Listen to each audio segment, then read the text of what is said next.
Hi everyone, this is Priyanka and welcome back to my channel.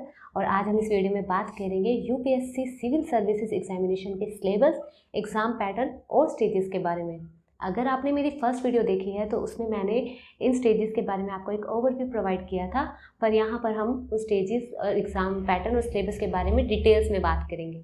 तो start करने से पहले मैं आपको बता दूं कि किसी भी एग्ज़ाम की अगर हम प्रिपरेशन स्टार्ट करते हैं तो सबसे ज़रूरी जो है वो है उसका सिलेबस। आपके पास उस एग्ज़ाम के सिलेबस की एक हार्ड कॉपी हमेशा अवेलेबल होनी चाहिए और आपको उसको थरली रीड करना पड़ता है ताकि आप उसके एग्ज़ाम पैटर्न के साथ और सिलेबस के साथ एक बॉन्ड बना लें, ताकि आपको आगे अपनी प्लानिंग करने में अपनी एग्जामिनेशन की कि आपको कैसे अपना प्लान लेकर चलना है, कैसे अपनी तैयारी लेकर चलनी है, उसका एक माइंड मैप आप तैयार कर लें और उसके हिसाब से आप काम करें। तो यूपीएससी के सिलेबस के बारे में मैं आपको बताती हूँ कि आप ये परचेज़ कर सकते हैं। ये यूपीएससी की बुकलेट है दिशा पब्लिकेशंस की। ये मैंने 2019 में जब अपनी प्रिपरेशन स्टार्ट की थी तब मैंने ये बाय की थी। इसके अंदर आपको ये कहीं से भी आपको मिल सकती है, किसी भी ऑनलाइन स्टोर से आप ले सकते हैं, अमेजन, फ्लिपकार्ट से। और ये इसके अंदर आपको प्रीलिम्स का डिटेल्ड सिलेबस, सीसेट का डिटेल्ड सिलेबस, आपके मेंस का डिटेल्ड सिलेबस, मेंस में जो आपकी इंडियन लैंग्वेजेस का पेपर होता है उसकी 22 लैंग्वेजेस का सिलेबस आपको डिटेल में, और ऑप्शनल जितने भी ऑप्शन आपके पास होते हैं चॉइस में, उन सभी का पेपर 1 और पेपर 2 का डिटेल सिलेबस आपको इस बुकलेट में मिल जाएगा इजीली। और इसके अंदर आपको प्लस एलिजिबिलिटी क्राइटेरिया और पैटर्न कैसा है वो भी रिटर्न में मिल जाएगा। और इसके अंदर आपको कुछ टिप्स एंड ट्रिक्स मिलेंगी to crack UPSC civil services examination. Plus इसके अंदर कुछ क्वेश्चंस भी कई बार प्रोवाइड कर देते हैं ये। इसके अंदर आपको जो भी आपकी प्रिपरेशन में आपको ज़रूरी है सिलेबस, हर चीज़ का सिलेबस इसमें अवेलेबल है। तो ये मस्ट बाय है आपकी प्रिपरेशन के लिए, must and must buy. 100 and 150 rupees में इजीली अवेलेबल है ये, सो प्लीज़ इसको परचेज़ कर लें। अब स्टार्ट करते हैं हम अपनी वीडियो को। तो जो यूपीएससी का जो फर्स्ट स्टेज ऑफ एग्जामिनेशन है that is your prelims examination. Prelims examination जो है वो आपका ऑब्जेक्टिव टाइप एग्जामिनेशन है, मतलब आपको इसमें एमसीक्यूज मिलते हैं। इसके अंदर आपके 2 पेपर होते हैं, एक सुबह एक शाम। फर्स्ट वन जो आपका पेपर है वो होता है GS, that is general studies का, एंड सेकंड जो पेपर होता है वो होता है सीसेट का। जो आपका सीसेट है वो क्वालिफाइंग नेचर का है, मतलब आपको उसमें 33% मार्क्स सिर्फ लेकर आने हैं। अगर आप उसमें पास हो जाते हैं तो ही आपका जो जीएस एग्ज़ाम है वो चेक होता है। अगर सीसेट के सिलेबस की हम बात करें तो इसके अंदर आपके पास comprehension, logical ability, mental ability, logical reasoning, decision making questions, basic numeracy, data interpretation, interpersonal skills, इन सब पर आपको क्वेश्चंस मिलते हैं। अगर आप मैथ्स में थोड़े से वीक भी हैं तो भी आप जो इंग्लिश वाला पोर्शन है और लॉजिकल रीजनिंग वाला पोर्शन है वो आप अपना थोड़ा सा स्ट्रॉन्ग कर सकते हैं और उसमें क्वालिफाई कर सकते हैं। और इसके बाद आपका आता है GS, that is your general studies. General studies का पेपर जो है वो 200 मार्क्स का होता है और इसमें आपको 100 क्वेश्चंस मिलते हैं और 1/3 की इसमें नेगेटिव मार्किंग होती है। सीसेट में भी 200 मार्क्स का ही होता है with 1/3 negative marking, but CSAT में आपके 80 क्वेश्चंस होते हैं। जीएस के अगर हम सिलेबस की बात करें तो उसमें सबसे इंपॉर्टेंट जो टॉपिक है that is your current affairs. National और इंटरनेशनल इंपॉर्टेंस दोनों ही करंट अफेयर्स आपके लिए बहुत ज़रूरी है। Second is your history, ancient, medieval and modern and Indian national movement.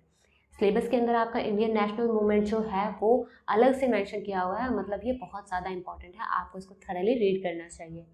फिर आता है आपका Indian and world geography, Indian and world polity, environment, general science and economic development.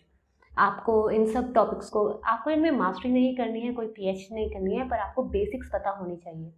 GS जो हमारा प्रीलिम्स एग्जामिनेशन है उसमें जो जीएस है वो, उसमें जो क्वेश्चंस आपसे पूछे जाते हैं, स्टैटिक भी वो क्वेश्चंस पूछे जाते हैं जो किसी वजह से करंट में हैं। फॉर एग्जाम्पल अगर हम बात करें कि एआई जो टॉपिक है, आर्टिफिशियल इंटेलिजेंस है, वो आजकल बहुत ज़्यादा न्यूज़ में है, तो उसी का ही स्टैटिक पोर्शन भी आपसे पूछ लेंगे। प्लस ये भी पूछ सकते हैं कि वो करंट में क्यों है, उसकी क्या एप्लीकेशंस हैं आज के दौर में। तो ये सब जो है आपका करंट एंड स्टैटिक पोर्शन, ये सब कनेक्टेड है। जो करंट्स में टॉपिक होगा, आप ये नहीं कह सकते कि हमसे 2016 का कोई टॉपिक पूछ लिया, वहाँ का करंट पूछ लिया। वो टॉपिक अभी न्यूज़ में होगा जिस वजह से वो एग्ज़ाम में आया होगा। जब आपका प्रीलिम्स एग्ज़ाम क्लियर हो जाता है तो आता है आपका मेंस एग्जामिनेशन। जो आपका मेंस एग्जामिनेशन है उसमें आपके 9 पेपर होते हैं और ये इसमें से जो फर्स्ट 2 पेपर्स होते हैं वो आपके लैंग्वेज के पेपर होते हैं। वो दोनों ही क्वालिफाइंग नेचर के पेपर हैं। फर्स्ट होता है आपका इंग्लिश, जो सभी को ही देना कंपलसरी है, इसमें कोई आपको चॉइस नहीं मिलती लैंग्वेज में, और इसमें सिर्फ आपको पासिंग मार्क्स लेने हैं। सेकंड होता है आपका इंडियन लैंग्वेजेस का पेपर। आप में इसमें आपको 8 शेड्यूल में जितनी भी 22 लैंग्वेजेस है उसमें आपको चॉइस मिलती है। आप कोई भी अपनी पसंद की जिसमें आप कंफर्टेबल है वो भी लैंग्वेज में एग्ज़ाम दे सकते हैं। फॉर एग्जांपल बोडो, डोगरी, मैथिली, संथली, हिंदी, एसएमएस, बंगाली, ओडिया, गुजराती और व्हाटसोएवर। 22 के 22 लैंग्वेजेस जो 8 शेड्यूल में है वो सभी आपको यहाँ पर मिल जाती है। ऐसे का एग्ज़ाम, ऐसे में आपका जो ये है 250 मार्क्स का ये एग्ज़ाम होता है आपका, और इसमें आपको 2 ऐसे अटैम्प्ट करने होते हैं, that is of 125 marks each. उसके बाद जो आपका एग्ज़ाम होता है वो होता है पेपर 4। उसमें जनरल स्टडीज़ 1 का जो एग्ज़ाम है उसमें आपके पास होता है Indian culture and heritage, history and geography of world and India and society. इसमें आपसे रोल ऑफ वुमेन एम्पावरमेंट क्या है और रीजनलिज्म, कम्युनलिज्म क्या है, इन सब के बारे में आपसे पूछ सकते हैं। डिटेल सिलेबस आपका इस बुकलेट में आपको मिल जाएगा। एंड उसके बाद आपका जो GS2 होता है उसमें होता है आपकी पॉलिटी, गवर्नेंस, इंटरनेशनल रिलेशंस के बारे में। पेपर जो GS3 का जो एग्ज़ाम है उसमें आपको technology, economic development, biodiversity, environment, security and disaster management के टॉपिक्स आते हैं। इसका भी डिटेल सिलेबस आपको इस बुकलेट में मिल जाएगा। और वैसे मैं आपको बता दूँ तो इसमें अगर डिज़ास्टर मैनेजमेंट से रिलेटेड क्वेश्चंस, सिक्योरिटी से रिलेटेड क्वेश्चंस आ सकते हैं, या टेक्नोलॉजी से साइंस बेस्ड क्वेश्चंस इसमें आ सकते हैं। एनवायरनमेंट का कोई अगर टॉपिक न्यूज़ में है तो उसके ऊपर क्वेश्चंस आ सकते हैं। GS जो 4 है उस वो होता है आपका एथिक्स एंड इंटीग्रिटी का एग्ज़ाम। ये एग्ज़ाम शुरू से इसमें नहीं था, बहुत लेटर ऑन ऐड हुआ है। इसमें वो आपका प्रॉब्लम सॉल्विंग अप्रोच चेक करते हैं। आपको कोई भी सिचुएशन या कोई भी कंडीशन दे देंगे, उसमें आपका क्या अप्रोच रहता है वो चेक करते हैं। तो ये एग्ज़ाम अभी बहुत लेटर स्टेज में ऐड हुआ था, और इसकी आपको एक बुक मिल जाती है, उसमें से प्रिपेयर करके आप इजीली इस एग्ज़ाम को क्लियर कर सकते हैं।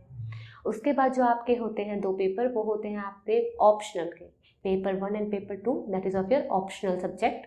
ऑप्शनल सब्जेक्ट आप कोई भी ऑप्शनल चूज़ कर सकते हैं, आपको पूरी एक लिस्ट दी जाती है ऑप्शनल की। उसमें एग्रीकल्चर, बॉटनी या साइकोलॉजी, सोशियोलॉजी या आप फिजिक्स, केमिस्ट्री भी आप उसमें अडॉप्ट कर सकते हैं, जो ऑप्ट कर सकते हैं। जो जिस सब्जेक्ट्स में भी आप कंफर्टेबल हैं वो सब्जेक्ट आप अपने ऑप्शनल में डिसाइड करें, और उसमें ही आप अपना जो है मेंस एग्जामिनेशन वो लिखें।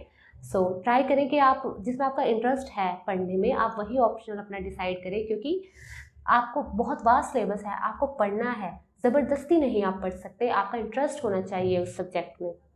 जब आपका मेंस एग्ज़ाम जो है वो क्लियर हो जाता है, उसके बाद आपका आता है पर्सनैलिटी टेस्ट, आपका इंटरव्यू होता है। पैनल मेंबर्स होते हैं जो आपको जज करते हैं, आपसे क्वेश्चंस पुट आउट करते हैं, आपका रिएक्शन चेक करते हैं, आपका फेशियल आपका रिएक्शन चेक करते हैं, आपकी बॉडी लैंग्वेज चेक करते हैं, आपका माइंड सेट चेक करते हैं।